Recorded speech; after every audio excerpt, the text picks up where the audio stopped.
All right, so I recently took our oldest child driving for the very first time. And we started out at night in the empty parking lot of the DMV. And apparently, that's the thing to do, right? Because there was another parent there doing the exact same thing. And we spent the whole time trying to avoid each other at all costs, right? We would go one way, they would go the other. I would tell Noah to turn right, they would turn left. It was a whole thing where we were constantly trying to pay attention. But sitting in the passenger's seat was a strange experience trying to explain how to drive. I've been driving for 3 decades. That's a really long time. And this is the first time that I had to try to explain what driving is. Well, you just do it, right? You just check your mirrors and all that kind of stuff, and then you go forward, and then when we get to the end of the aisle, why don't you take a right? But as soon as he started to turn, he started to do the whole thing with his inherited long arms where he tangled himself up as he was trying to turn, right? You're just holding on to the steering wheel and everything crosses over. So he got all tangled up and I'm like, no. You're supposed to, what do you think? You're supposed to let the steering wheel sort of, I'm not really sure how this works. He's like, well, what do you do?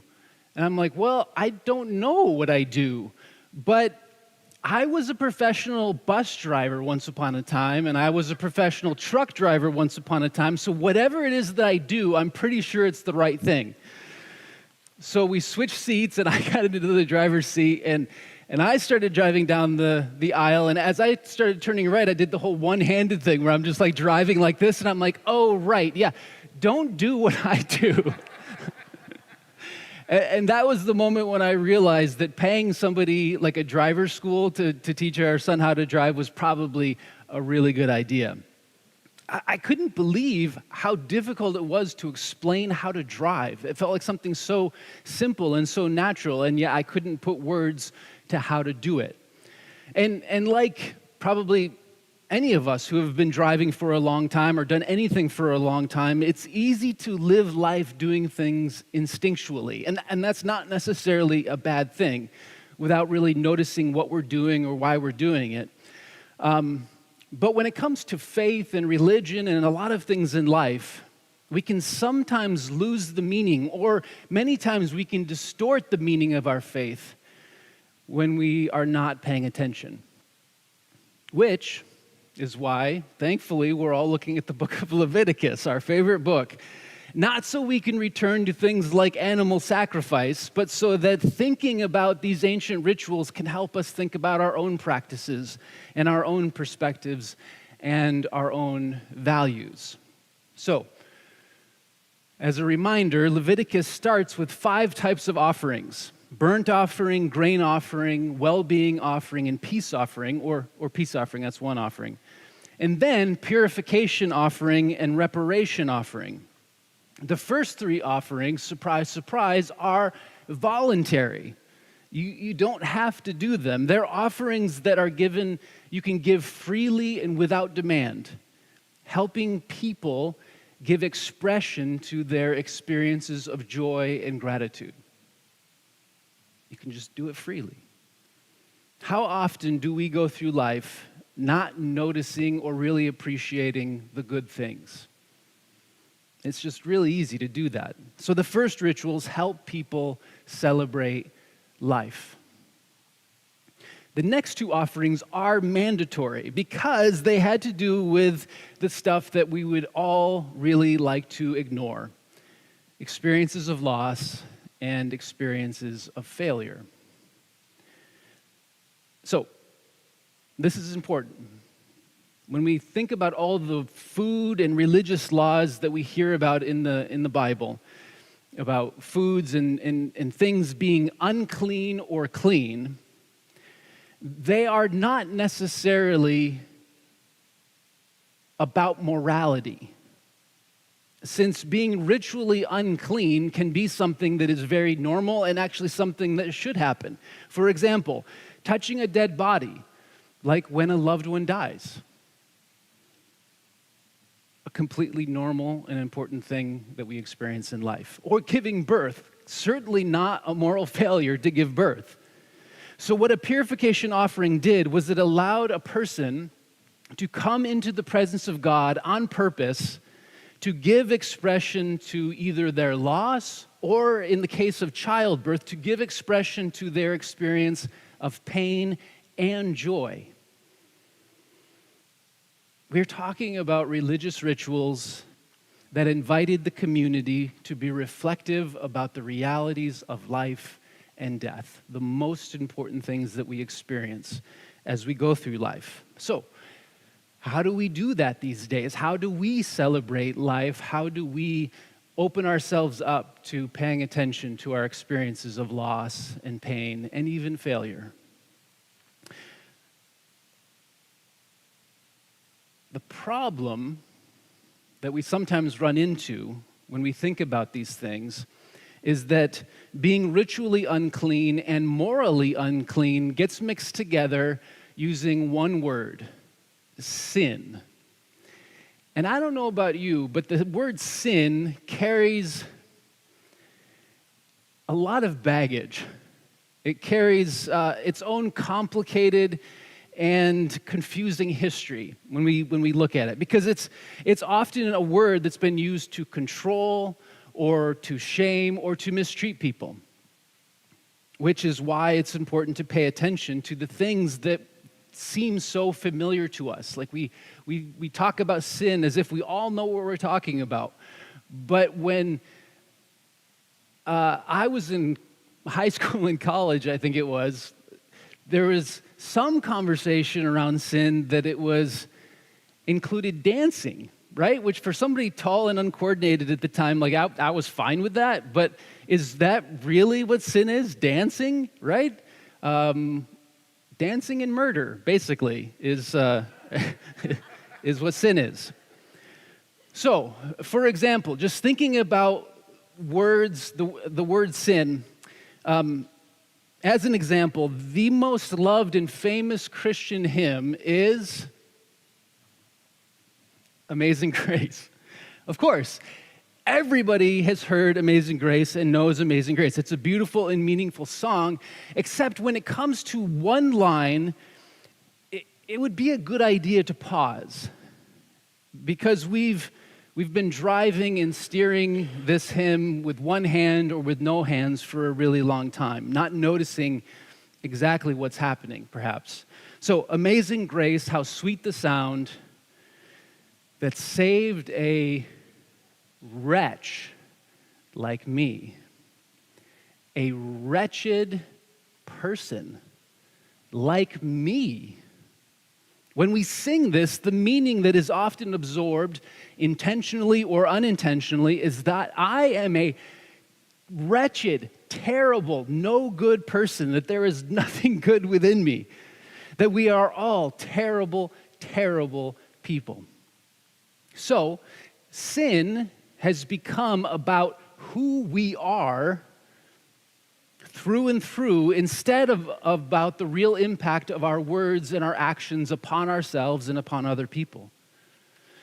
From there, if a person is saved by grace from being a wretched person, that essentially makes society like a two-class society where the Christians who have been saved by grace are no longer wretched people, but everybody else is, which historically gives Christians just enough justification to mistreat people, to enslave people, and even to kill people.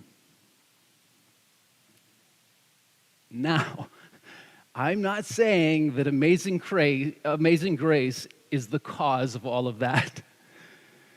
So, Tim, how did you get fired?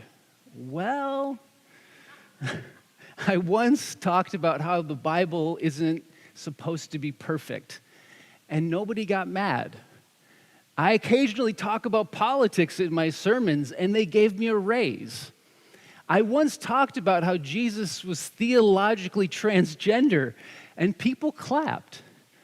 But you say one negative thing about Amazing Grace. I'm not saying that Amazing Grace is the problem. I'm saying that when we lose the meaning or when we distort the meaning of these important and meaningful parts of our faith, these rituals, these hymns, that we distort them and we lose the meaning when we stop paying attention. They become so familiar that we just don't notice what is happening. So in Leviticus, the attention is drawn again and again for the people to their words and to their actions, how they experience life and how they experience faith. So Leviticus 5 and 6, select verses, because if we read all of it, none of us would come back. And I'll talk a little bit more about Amazing Grace in a few minutes. So, chapter 5, if you sin by not coming forward to offer yourself as a witness to something you've heard or seen, in cases of wrongdoing, you'll be held responsible.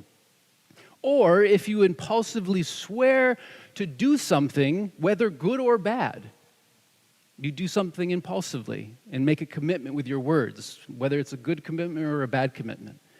Chapter 6, when any of you sin and commit a trespass against the Lord by deceiving a neighbor in a matter of a deposit or a pledge or by robbery, or if you have defrauded a neighbor with our actions, when you have sinned and recognize your guilt, you shall repay the principal amount and add 1/5. You shall pay it to its owner when you recognize your guilt. You will pay it to the owner, to the person that you've mistreated, to the person that you've deceived, to the person that you've robbed. And then, after that, you will bring to the priest your guilt offering or your reparation offering to the Lord. And then there's a lot of instruction about what that is. The focus here in Leviticus is on ordering society around our words, our actions, and our values so that society is a more just and a more equal society. To the point where making amends to the person that you have wronged comes first, is more important than coming to God with your religious practices and offerings, which comes second. So, keeping that in mind, if we go back to chapter 4, we hear in verse 3, if it is the anointed priest, the religious leader who sins, then you do this. If the whole congregation, if the whole of society sins, then you do this. Verse 22, when a ruler or a political leader sins, then they have to do this. Or if any of the quote-unquote ordinary people sin, then they do this. The people in the highest positions of privilege and power are held equally, if not more accountable, than those who have the least amount of power in society. Can you imagine if that were true? Okay, so back to Amazing Grace. Do you know who was a truly wretched person? John Newton. Is that right? John Newton, the guy who wrote Amazing Grace. Because John Newton was a slave trader. He was the captain of a slave ship, and a person who became wealthy investing in human trafficking. This is not a song about a person who feels bad because they haven't been to church in a while. Like, this is the song about a person who felt justifiably like a wretched person because his words and his actions were wretched. They were evil. So this is Amazing Grace, not because John Newton gets to go to heaven after he dies. This is amazing grace because with the rest of his life, he committed himself to being a part of the movement to end slavery.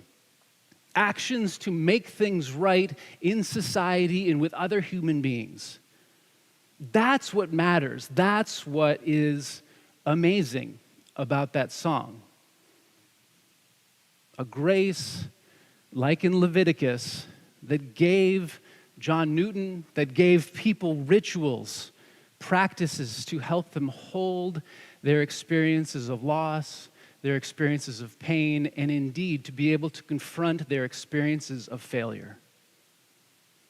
A grace, a love, a belonging that helped them pay attention and repair society when things fell apart. Life is messy. Have you noticed? Life is messy. So what are the practices and who are the people in our lives who help us to pay attention, who help us to give expression to all of the good things that we experience and to give expression to all of the messiness of life that we experience ourselves and all of the failures that have an impact upon ourselves and other people? Who help us to pay attention and give expression to life as it really is? Let's pray. Jesus, may your grace and your caring presence free us. Give us the courage to be honest with ourselves. May your grace and your caring presence help us to be attentive to one another. Amen.